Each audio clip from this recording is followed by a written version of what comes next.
uma das mais difíceis lições de aprendermos é exatamente a de confiar e adorar a Deus em momentos de incertezas. Quão simples e fácil é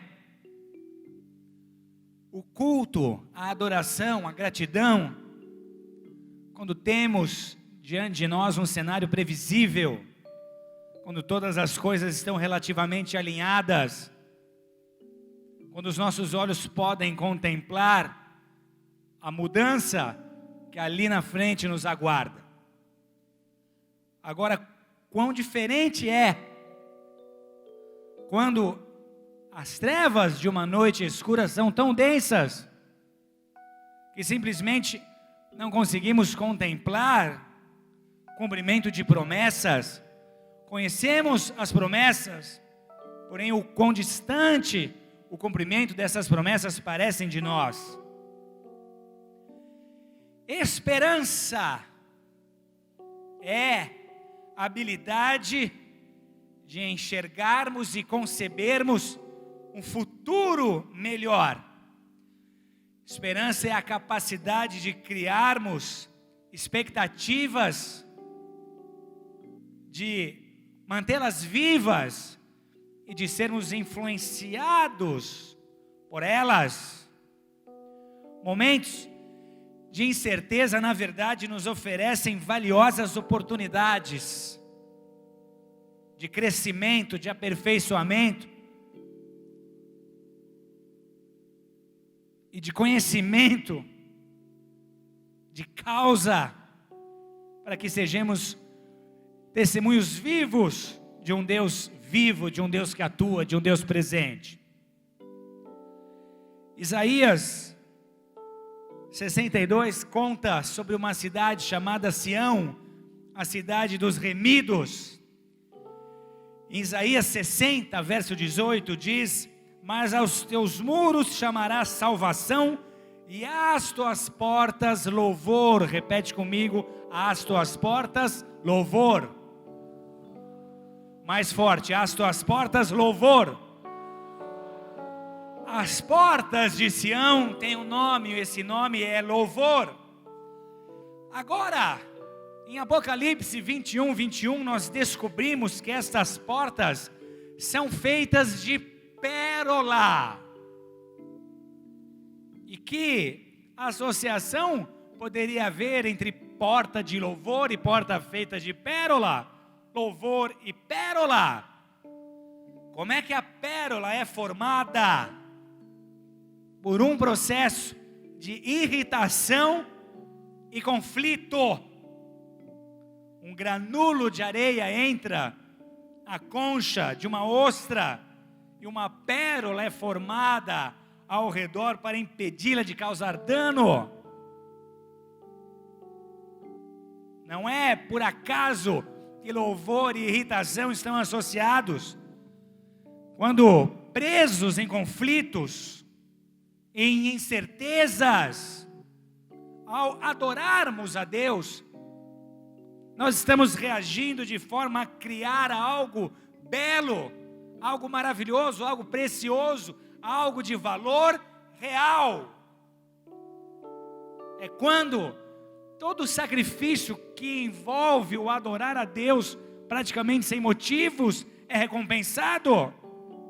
A tua dor, a tua irritação, os teus conflitos, combinados à adoração, estão te levando a construir uma porta de louvor, uma porta de pérola, por onde o Rei da Glória vai invadir a sua vida e se mostrar como um Deus presente, como um Deus que te ama.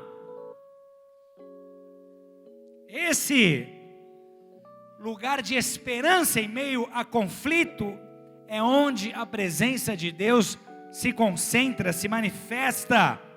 Salmo 87, 2 diz: o Senhor ama as portas de Sião mais do que todas as habitações de Jacó. Então vire para o seu irmão, profetize sobre a vida dele, dizendo assim: se você, com mais veemência, com mais autoridade espiritual, faça um olhar profético, há poder em suas palavras, declare: se você quer ver Deus agindo, construa uma porta para Ele. Pare de murmurar e comece a adorar.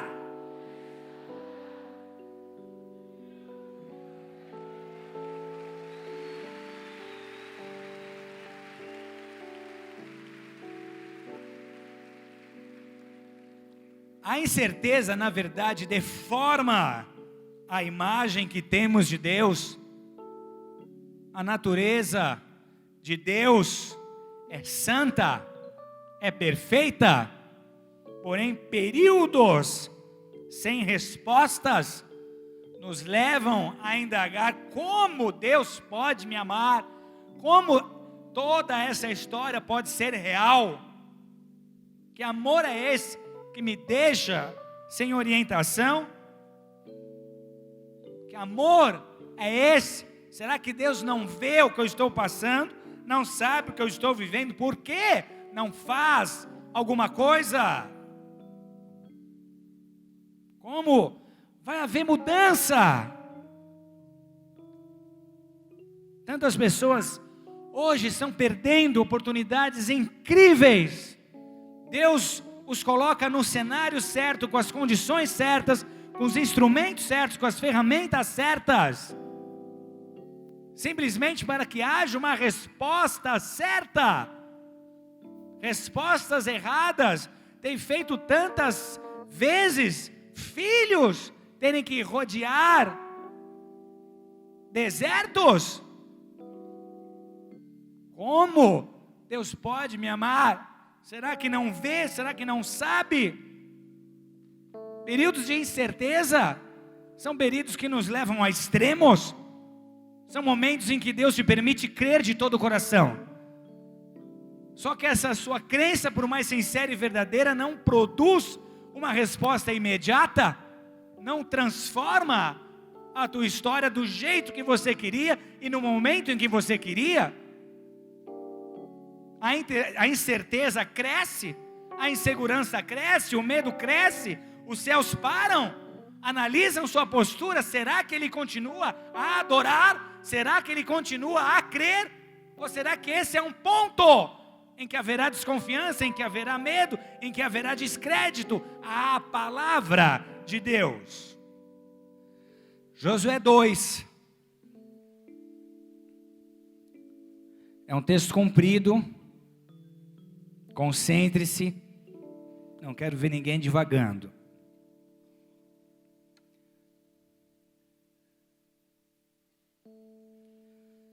De Sitim enviou José, filho de Num, 2 homens secretamente como espias, dizendo: andai e observai a terra e Jericó. Foram, pois, entraram na casa de uma mulher prostituta, diga prostituta, cujo nome era Raabe, e pousaram ali. Então se deu notícia ao rei de Jericó, dizendo: eis que essa noite vieram aqui uns homens dos filhos de Israel para espiar a terra. Mandou, pois, o rei de Jericó dizer a Raabe: faze sair os homens que vieram a ti e entraram na tua casa, porque vieram espiar toda a terra. A mulher, porém, havia tomado e escondido os 2 homens e disse: é verdade que os 2 homens vieram a mim, porém eu não sabia de onde eram. Havendo-se de fechar a porta, sendo já escuro, eles saíram, não sei para onde foram. Ide após eles depressa, para que os alcanceis.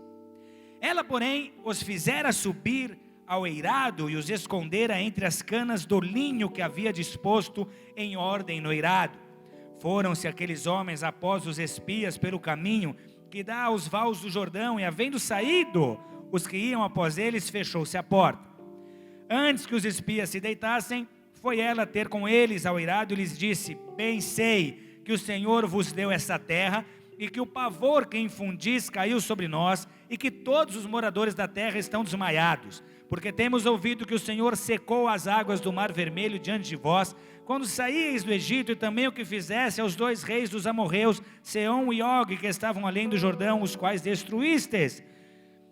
Ouvindo isso, desmaiou-nos o coração, e ninguém mais há ânimo algum por causa da vossa presença, porque o Senhor vosso Deus é Deus em cima nos céus e embaixo na terra. Agora, pois, jurai-me, vos peço, pelo Senhor, que assim como usei de misericórdia para convosco, também dela usareis para com a casa de meu pai, e que me dareis um sinal certo de que conservareis a vida a meu pai e a minha mãe, como também a meus irmãos e a minhas irmãs, com tudo o que tem, e de que livrareis a nossa vida da morte. Então lhes disseram os homens: a nossa vida responderá pela vossa, se não denunciardes essa nossa missão, e será, pois, que dando-nos o Senhor essa terra, usaremos contigo de misericórdia e de fidelidade. Ela então os fez descer por uma corda pela janela, porque a casa em que residia estava sobre o muro da cidade, e disse-lhes: ide-vos ao monte, para que porventura vos não encontrem os perseguidores, escondei-vos lá 3 dias até que eles voltem, e depois tomareis o vosso caminho. Disseram-lhe os homens: desobrigados seremos desse teu juramento que nos fizeste jurar, se vindo nós à terra não atares esse cordão de fio de escarlata à janela por onde nos fizeste descer, e se não recolheres em casa contigo teu pai, tua mãe, teus irmãos e toda a família de teu pai, qualquer que sair para fora da porta da tua casa, o seu sangue lhe recairá sobre a cabeça, e nós seremos inocentes, mas o sangue de qualquer que estiver contigo em casa caia sobre a nossa cabeça, se alguém neles puser a mão. Também se tu denunciares essa nossa missão, seremos desobrigados do juramento que nos fizeste jurar. E ela disse: segundo as vossas palavras, assim seja. Então os despediu, e eles se foram, e ela atou o cordão de escarlata à janela. Até aí. Nossa personagem em questão é Raabe.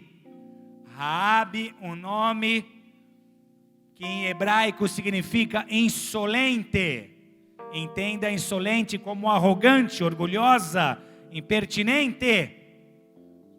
Teve sua casa visitada por 2 espias enviados por Josué, num tempo em que o povo estava prestes a tomar Canaã.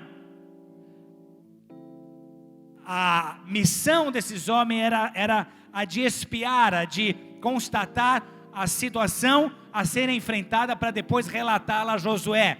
Essa missão é de alguma forma denunciada, esses homens são descobertos, eles estão hospedados na casa dela, ela chega a ser questionada, ela nega a presença desses homens, os esconde, os protege, para que depois ela possa enviá-los em bênção, porém fazendo com esses um acordo. Essa é a história de Raabe, uma mulher que é citada simplesmente como uma prostituta, repito, uma prostituta. Muita gente diria uma mulher de vida fácil, porém, vida de uma prostituta nunca é fácil. Os efeitos da promiscuidade na vida, nas emoções, na mente, na história de um ser humano, tem que ser e sempre serão nefastos. Pecado escraviza, e um pecador nunca experimenta a liberdade, um pecador não sabe o que é liberdade. Promiscuidade escraviza. A energia de uma pessoa promíscua é pesada, é uma energia de troca. Ela não se une à pessoa amada, mas ela troca de parceiros a todo tempo. É uma energia pesada, é uma energia de troca. Pessoas promíscuas são pessoas insaciáveis, são pessoas eternamente insatisfeitas, São pessoas que simplesmente não conseguem se sentir feliz com aquilo que têm. Estão sempre cobiçando e desejando algo que não têm. O nível de saturação do pecado esvazia a pessoa de dentro para fora. A mente é poluída por toda sorte de imagens, e imagens essas que mais hora ou menos hora vêm cobrar o seu preço. Na vida promíscua não há prazer, na vida promíscua não há alegria, não há paz, não há harmonia. Só um desesperador comichão pela próxima experiência que por fim se mostrará igualmente vazia.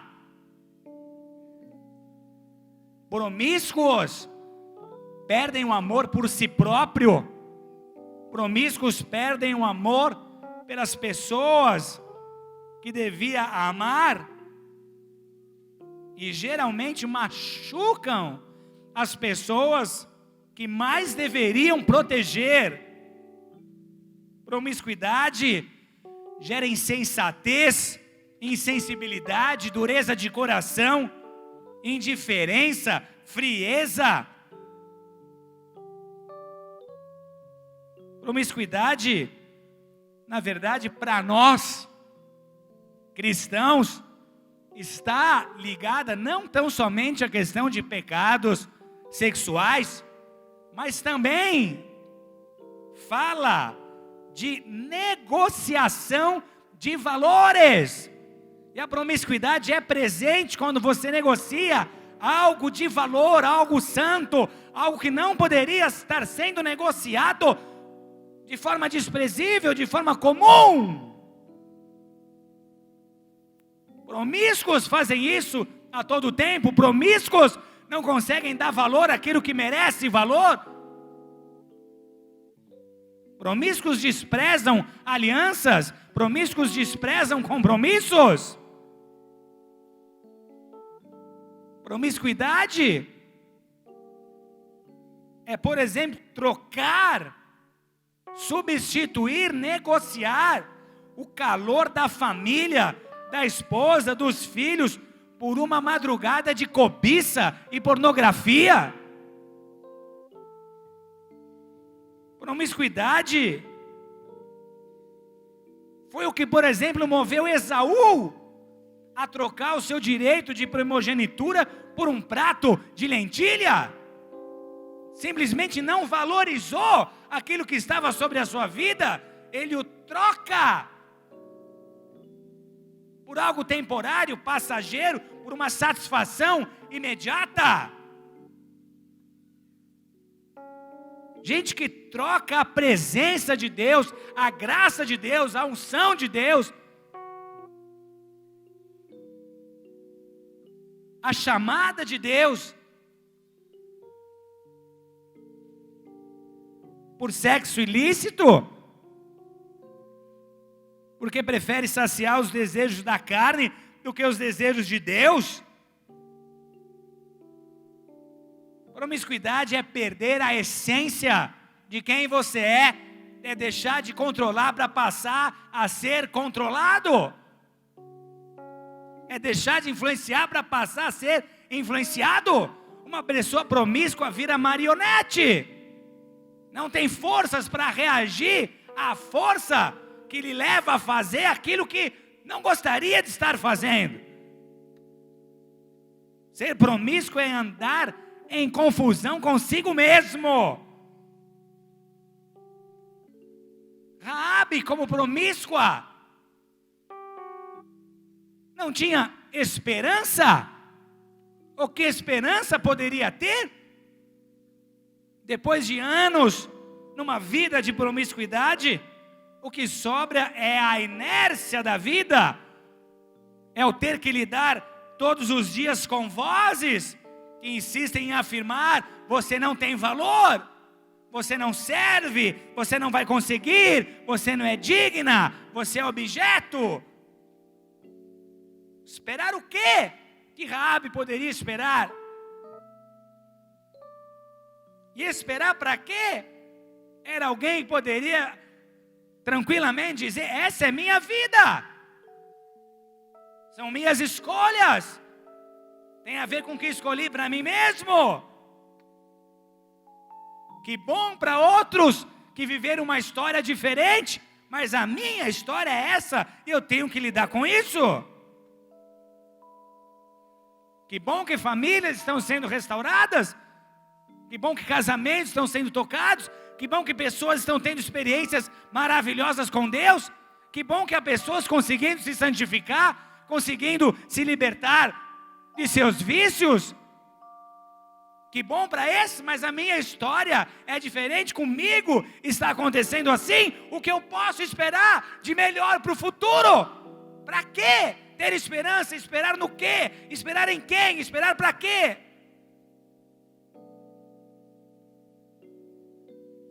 Que bom! E casamentos são reconstruídos do nada, que bom! Mas a minha realidade é outra, para mim tem sido diferente. Essa é a minha vida, essa é a minha história. Só que o verso 6 diz que essa Raabe também trabalhava com tingimento de tecidos. Sobre o telhado, aqueles tecidos estendidos. O que significa dizer que havia uma pontinha de esperança. Alguma coisa pode acontecer, algo vai mudar, algo será diferente. Ela, de alguma maneira, acreditava que uma mudança poderia acontecer. De repente ela é surpreendida por uma oportunidade que bate à sua porta. Ela recebe a visita de 2 mensageiros. Ela vê ali a chance que está tendo. E na verdade ela reconhece a Deus.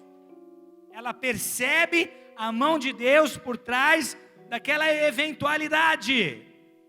Verso 8 diz de forma clara: antes que os espias se deitassem, foi ela ter com eles. E disse: eu sei que o Senhor vos deu essa terra, e que o pavor que infundiu caiu sobre nós. Nós sabemos que o Senhor abriu o mar vermelho, nós cremos nessas coisas ditas, e nós sabemos que se o Senhor deu essa terra para vocês, não haverá chances para nós, essa terra será de vocês. Ela reconhece que a palavra de Deus era fidedigna, e a mudança na vida de Raabe começa a acontecer quando ela passa a crer. Amados, muito provavelmente Raabe foi uma prostituta cultual, o que era comum em sua época em países pagãos de Canaã. Era uma prostituição com sanção religiosa. Na verdade, homens e mulheres se entregavam a rituais imorais, acreditando assim estar fazendo a coisa certa, a vontade de sua divindade. Pais entregavam suas filhas e filhos a sacrifícios e a toda a sorte de rituais sexuais, crendo que aquilo era o que Deus esperava deles. Então vale dizer que essa era a cultura em Canaã, essa era a vida em Jericó. Raabe talvez não fizesse nada de diferente do que aquilo que a vida lhe propôs, não conheceu outro caminho, não teve outra oportunidade. Mas o que prova que essa mulher tinha fé, uma fé que só estava canalizada no lado errado.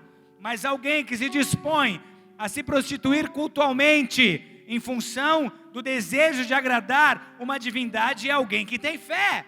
É um potencial adorador. Fé no Deus errado, mas tinha fé. Só que também alguém que sabia do que era a frustração de servir uma falsa divindade. Alguém esgotada pelos esforços, pelos sacrifícios humilhantes exigidos por esse seu Deus. Entenda Deus com D minúsculo. Só que veja a fé.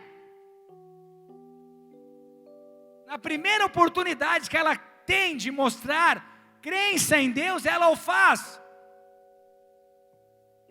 Nós ouvimos a história. Nós sabemos como Deus tem conduzido o seu povo até aqui. A palavra de Deus foi liberada. Essa terra foi dada a vocês. Não há nada que possamos fazer. Eu já entendi. Ela creu na palavra de Deus mais do que, por exemplo, os 10 espias enviados pela primeira vez com Josué e Caleb, que voltaram duvidando daquela palavra. Ela creu de todo o coração, ela não teve dúvida alguma. Se Deus disse, e o histórico é esse, isso vai se cumprir, isso vai acontecer, houve esperança.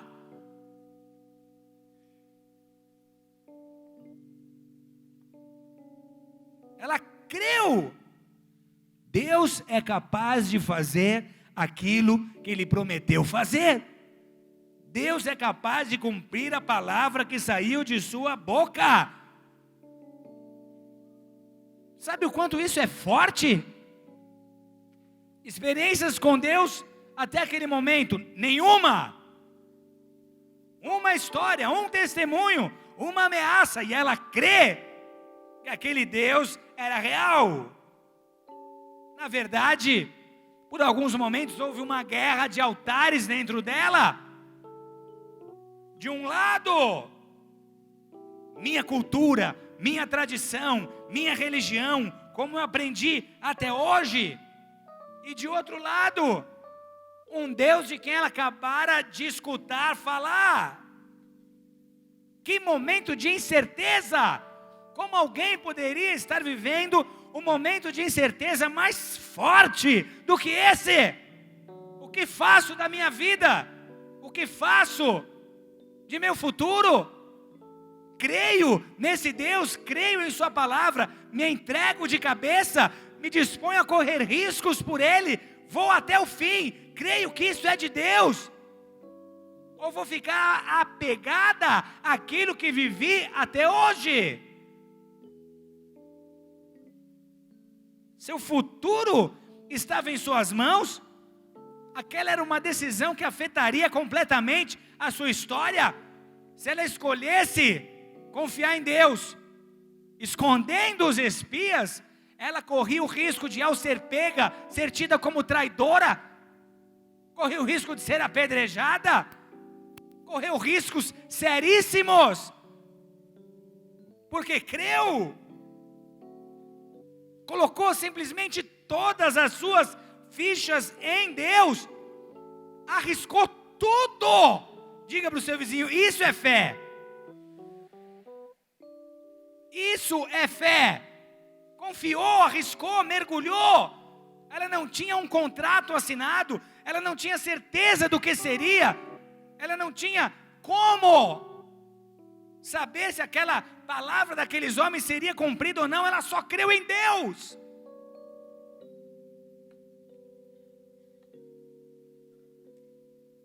Ela fez de Deus a sua esperança, ela fez de Deus e da palavra de Deus a sua esperança, ela criou expectativa em relação àquela palavra. Há uma oportunidade, há uma chance, há um ponto de transição, tem que haver uma mudança. A parte que coube a Raabe foi a crença, foi a fé. Então diga para o seu vizinho, Deus, com aquele mesmo olhar profundo, Deus espera que você creia que Ele é capaz de fazer e vai fazer o que prometeu fazer. Importa o cenário? Importa o quão difícil isso pareça para você? Tua história é mais difícil que a de Raabe. Importa o pano de fundo? Importa o que os seus olhos estão contemplando nesse exato momento? Não! Não há impossíveis para Deus. Não há impossíveis àquele que crê. O que não pode acontecer é que essa realidade de hoje te influencie mais do que a palavra de Deus. Se esse é o ponto, não há por que crer, não há chances de esperança. Alguém disse: a dúvida tem medo de dar um passo, a fé eleva-se nas alturas. A dúvida pergunta: quem acredita? E a fé responde: eu!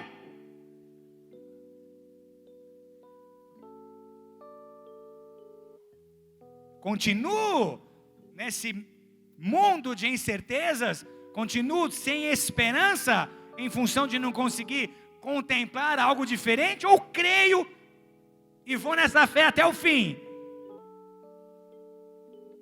A dúvida pergunta: quem acredita? E a fé responde. A dúvida pergunta: quem acredita? E a fé responde. A dúvida pergunta: quem acredita? E a fé responde: eu acredito, Senhor. Eu acredito no teu poder para libertar, no teu poder para livrar, no teu poder para proteger. Eu acredito, Senhor, no teu poder de transformar situações. Creio e creio de todo o meu coração. Jeremias 1, verso 11 e 12 conta algo interessante. Diz o texto: ainda veio a mim a palavra do Senhor dizendo: que é que vês, Jeremias? E eu disse: vejo uma amendoeira. E disse-me o Senhor: viste bem, porque eu velo pela minha palavra para a cumprir. O que uma amendoeira tem de tão especial assim?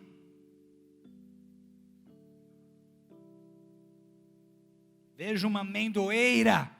Viste bem, Jeremias, velo pela minha palavra para a cumprir. Amendoeira, no pensamento hebraico, é considerada uma árvore despertadora, porque depois do inverno ela é sempre a primeira a florescer. Floresce mais cedo, anuncia o florescimento das outras. Simplesmente não falha, assim como o sol nasce todas as manhãs. A amendoeira, depois de todos os invernos, é a primeira árvore a florescer. Também é uma árvore que tem grande capacidade de regeneração. Ela não necessita de podas. Em todos os anos, ela floresce, ela murcha e morre, tão somente para que na próxima primavera, sem precisar de poda, ela floresça, ela renasça florescendo sozinha, sem interferência humana. O homem não precisa podar uma amendoeira, ela morre, nasce, floresce e dá fruto por si mesma. Essa é a natureza da amendoeira. E Deus está dizendo que assim como o homem não precisa fazer nada para que a amendoeira possa florescer, assim será a palavra dele. Assim como a amendoeira anuncia o início da primavera, ele estará atento ao momento certo de interferir na sua vida, para que a tua vida também possa florescer. A palavra de Deus não falha.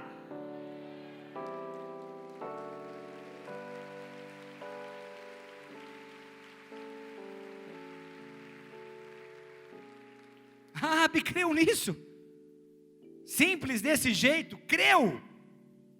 Só que uma fé que a levou a tomar posição. Verso 12: agora pois, jurai-me, vos peço, pelo Senhor, que assim como usei de misericórdia para convosco, também dela usarei para a casa de meu pai, e que me dareis um sinal certo de que conservareis a vida a meu pai e minha mãe. E aí ela começa a orar pela família. Ela toma uma posição, ela consegue decidir, não com base em suas experiências pessoais, As suas experiências pessoais não ofereceram fundamento para uma tomada de decisão correta. Ela teve que crer naquilo que outros estavam vivendo. Ela teve que crer por aquilo que ela estava escutando de outros. Mas ela crê. Faz a leitura correta. Opa! Eu estou do lado errado. Eu estou para cá do muro. De lado de cá do muro todo mundo vai ser destruído. Eu estou do lado errado. Eu estou do lado de que virá o juízo. Eu estou do lado que já perdeu. Eu estou do lado que vai sofrer. Eu estou do lado que Deus estará vencendo. Isso a leva a romper com o conformismo, porque são duas situações diferentes. Pessoas conseguem identificar que estão do lado errado, elas conseguem perceber os prejuízos, elas conseguem perceber as perdas, elas conseguem perceber o quão estão sofrendo em função de estarem do lado errado. Agora, quantas pessoas sabem, mas não encontram forças para mudar de lado?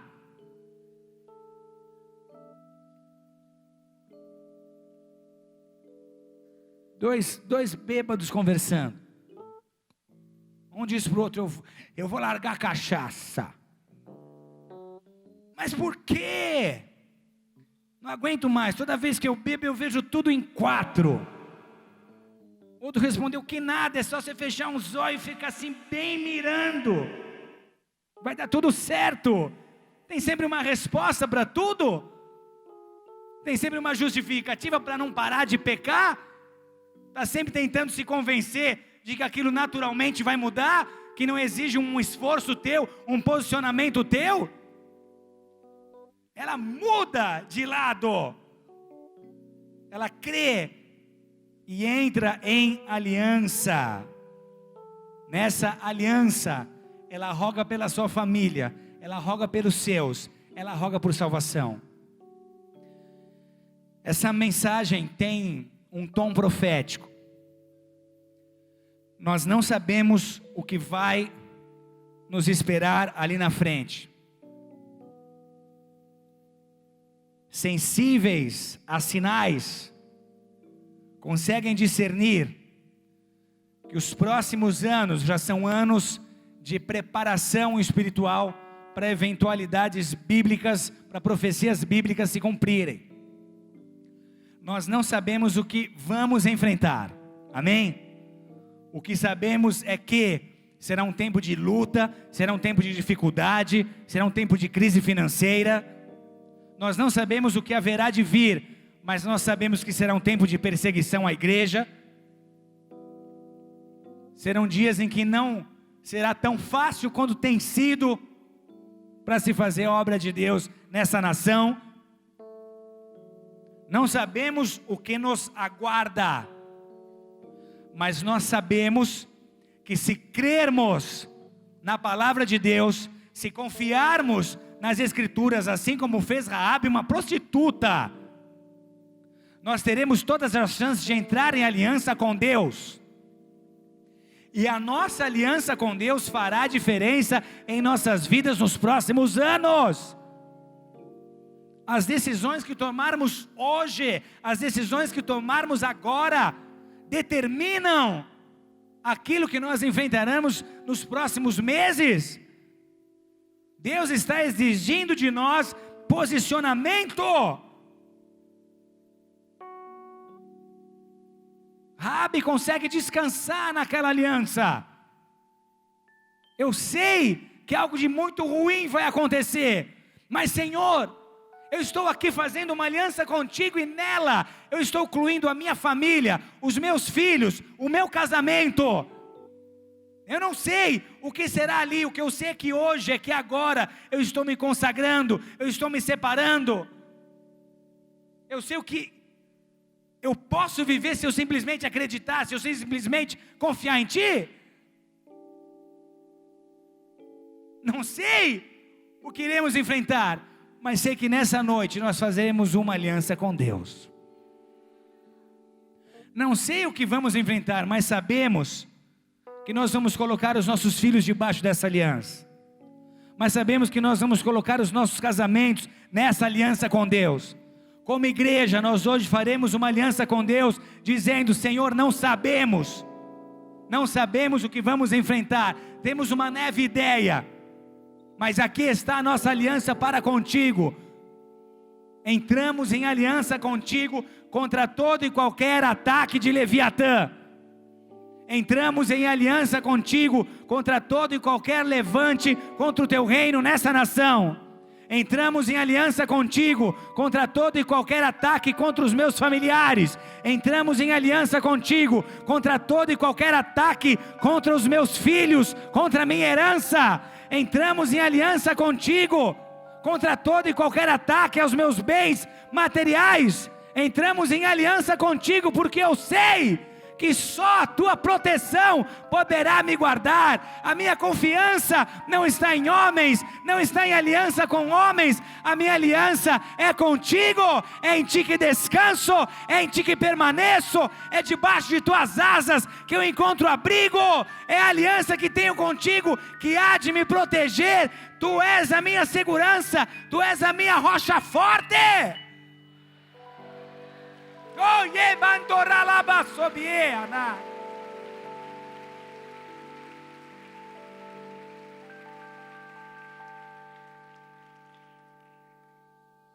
Eu e minha família, Senhor, mudei de lado, estou contigo. Raabe tipifica a igreja adotada por fé. Eles pedem um sinal, que ela faça para eles um sinal. Tudo bem, Raabe, nós temos aqui uma aliança. Você vai provar dos benefícios dessa aliança. O que você vai fazer é pendurar na janela da sua casa, nessa, por onde nós estamos fugindo, um fio escarlate, um fio vermelho. Quando a destruição vier, quando o ataque prevalecer, essa marca na sua janela, esse fio escarlate, será a garantia de que você e a sua família estarão protegidas. Se alguém da tua família sair da tua casa, nós não teremos obrigação nenhuma com esse. Se alguém tirar da tua família esse cordão vermelho, se esse cordão vermelho não estiver presente na hora do ataque, nós não temos compromisso nenhum contigo, a nossa aliança está desfeita. A tua proteção, a tua garantia, a tua segurança estará no fato de que a tua casa será marcada com esse fio escarlate. Algo parecido com o que aconteceu na Páscoa, no Pessá dos judeus em Êxodo. A destruição vem sobre o Egito e as portas e umbrais marcados com o sangue do Cordeiro são livres. A morte visita cada lar no Egito, mas as casas, os lares que estão marcados com o sangue do Cordeiro são protegidos, são livres. O anjo da morte reconhece essa marca e dela passa longe.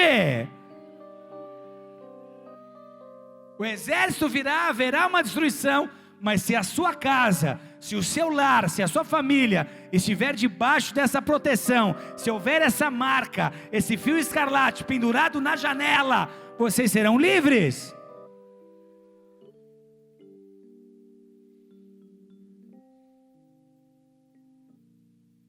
Essa marca vermelha como o sangue do Cordeiro representa exatamente o sangue do Cordeiro. Se você e a sua casa estiverem debaixo dessa aliança, se nenhum dos seus saírem dessa aliança, se sobre a sua casa houver a cobertura do sangue do Cordeiro, você e tua casa serão preservados. Você, a tua família, os teus filhos, o teu coração, o teu ministério será preservado. Entre em aliança e permaneça nessa aliança. Qual foi o resultado, igreja? Raabe foi salva, foi livre. E lá na frente ela veio a casar-se com um dos príncipes de Israel. Sua vida é completamente restaurada em todas as áreas. O nome dele é Salmão, olha que nome de galã. Quer saber o que aconteceu com Raabe? Ela se transformou na tataravó do rei Davi. Quer que eu vá um pouco além? Mateus capítulo 1, verso 16.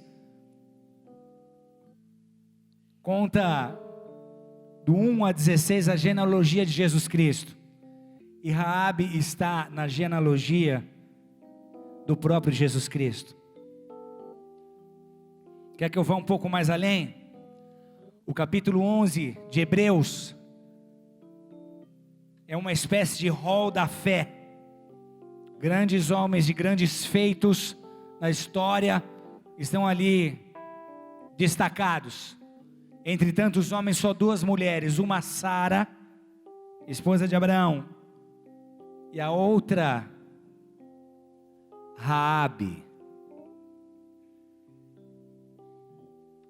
E o texto diz sobre ela, Hebreus 11:31, pela fé, Raabe, a meretriz, não pereceu com os incrédulos,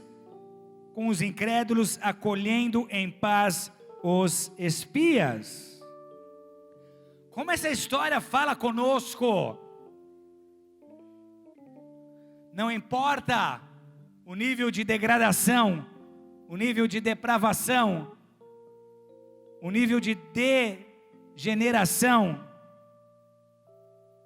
se Deus for transformado em tua esperança hoje, a tua história será completamente transformada. A história da tua família será completamente mudada.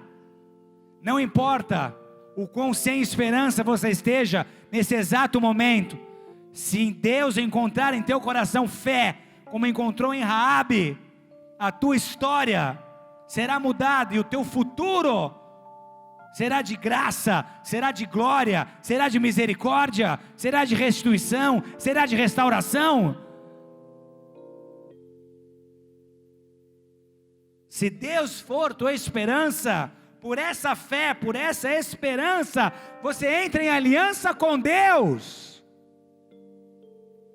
E aí já não haverá mais motivos para incerteza.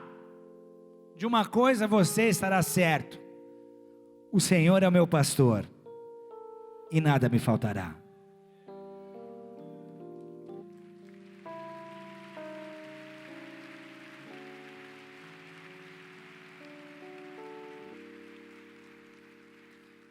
A destruição, a crise, os tempos difíceis terão de reconhecer a marca que estará sobre a sua vida, que estará sobre a sua casa. E você e sua casa serão salvos, serão abençoados, serão protegidos, serão livres, serão justificados, para que você e os seus possam viver na íntegra o chamado à grandeza que Deus preparou para ti.